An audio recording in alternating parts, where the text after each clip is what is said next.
अस्सलामुअलैकुम। आज था मेरा कुकिंग से डे ऑफ और बाकी कामों का था डे ऑन। मैंने कहा क्यों ना आपको अपने साथ किचन में ले जाया जाए और दिखाया जाए कि किचन में क्या मसरूफियत होती है। आप समझते होंगे कि भाई ये इसका तो आज डे, इसने खाना नहीं बनाया, इसका डे ऑफ था, इसने तो कुछ भी नहीं किया होगा, मोबाइल ही यूज़ करती होगी। बिल्कुल भी नहीं।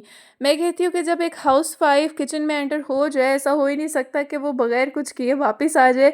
आराम से 2 3 4 घंटे लग ही जाते हैं, क्योंकि छोटे छोटे काम इतने निकल आते हैं मैनेज करने वाले कि पता ही नहीं चलता। लाइक, और टाइम का भी पता नहीं चलता कि कैसे दिन से रात, रात से सुबह हो गई है। बस तुसी लगे रहंदे हो तो लगे रहंदे हो।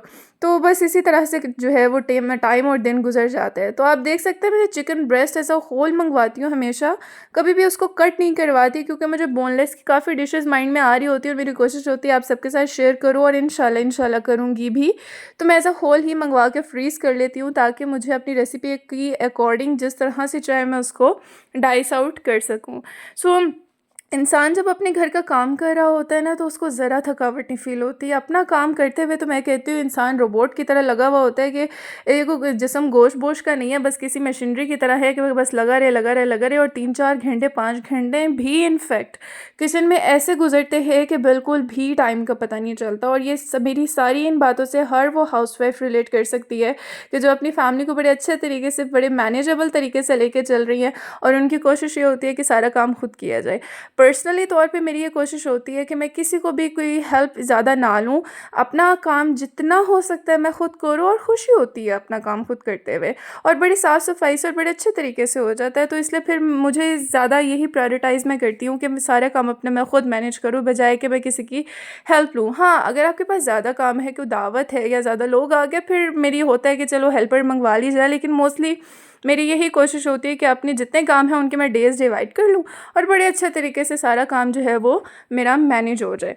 तो इस तरह से मैंने रोटियां भी बना ली थी, डिनर टाइम हो गया था, तो वो भी फ्री हो गई, और साथ ही जो है अदरक लहसुन का पेस्ट भी मैंने बना लिया। इसमें कोई हार्ड एंड फास्ट मैंने कुछ भी नहीं किया, सिर्फ अदरक लहसुन और थोड़ा सा पानी डाला है, ताकि अच्छे तरीके से सारी चीज़ें आपस में ब्लेंड हो जाएँ। मेरे लिए, मैं कहती हूँ, इतनी कोई आसानी रहती है। मेरी मामा भी और मेरी मदर इन लॉ भी, वो भी ऐसे ही करती है, और मैंने उन्हीं उन्हीं दोनों से सीखा है कि हर चीज़ आपकी बड़े अच्छे तरीके से जब आप मैनेज करके रखो, तो जब आपका कुकिंग का डे होता है या दावत का दिन होता है, तो आपको कुछ भी हसल-बसल की ज़रूरत नहीं होती। बस आपने फ्रीज़र से क्यूब्स और चीज़ें निकाली और बस डाल के मिक्स करके आपका खाना बन गया। तो वो बड़ा ईज़ी रहता है। तो ये मैं जितनी भी थोड़ी बहुत चीज़ें थी वो मैंने वॉश कर लिया, साथ ही दूध भी बॉयल हो गया। मैं कहती हूँ जब आप किचन में एंटर हो जाएँ, कभी भी किचन को एज़ इट इज़ छोड़ के ना जाएँ, क्योंकि वो चीज़ें खुश्क हो जाती हैं। फिर उसके बाद वो चीज़ें कलेक्ट हो के जो खुश्क हुई हुई होती हैं, तो वो गंद और ज़्यादा बना देती हैं। कभी भी किचन से सफाई किए बगैर, उसको नीट क्लीन किए बगैर ना जाएँ। जब भी आपको रेनोवेशन करवाते हैं, या जब भी कुछ चेंजेस करवाते हैं अपने किचन को प्यारा बनाने के लिए, तो उसको साफ़ करना इज़ वन थिंग, लेकिन साफ़ रखना इज़ दूसरा, अनदर थिंग, सॉरी। आपको अपने किचन को हमेशा कोशिश रखनी चाहिए कि थोड़ा-सा भी काम करें तो साथ-साथ सफाई ज़रूर करते रहें। साथ-साथ करने का टाइम नहीं है, तो एट लीस्ट जब आप रात को अपना ढाबा क्लोज़ कर रहे हैं, तो आप उसको अच्छे तरीके से साफ़ करके वाइप आउट करके जाएँ। ताकि थोड़ा-सा भी अगर कोई मिट्टी का ज़रा रह गया है, या थोड़ा-सा भी जो है साफ़-सफ़ाई होने वाली है, वो हो जाए और नेक्स्ट डे पे ना जाए, क्योंकि थोड़ा-थोड़ा करते हुए बहुत ज़्यादा खलारा डल जाता है। फिर बाद में आपको जब साफ़ करना पड़ता है ना, आप कहते हैं यार क्या करना पड़ रहा है। तो कोशिश क्या करें कि जब भी आप किचन का काम फिनिश कर लें, तो इसको इसी तरह से चमका के खूबसूरत सा करके फिर अपना दरवाज़ा किचन का ढाबे का क्लोज़ करें। इंशाल्लाह नेक्स्ट वीडियो तक के लिए मेरी तरफ से अल्लाह हाफ़िज़।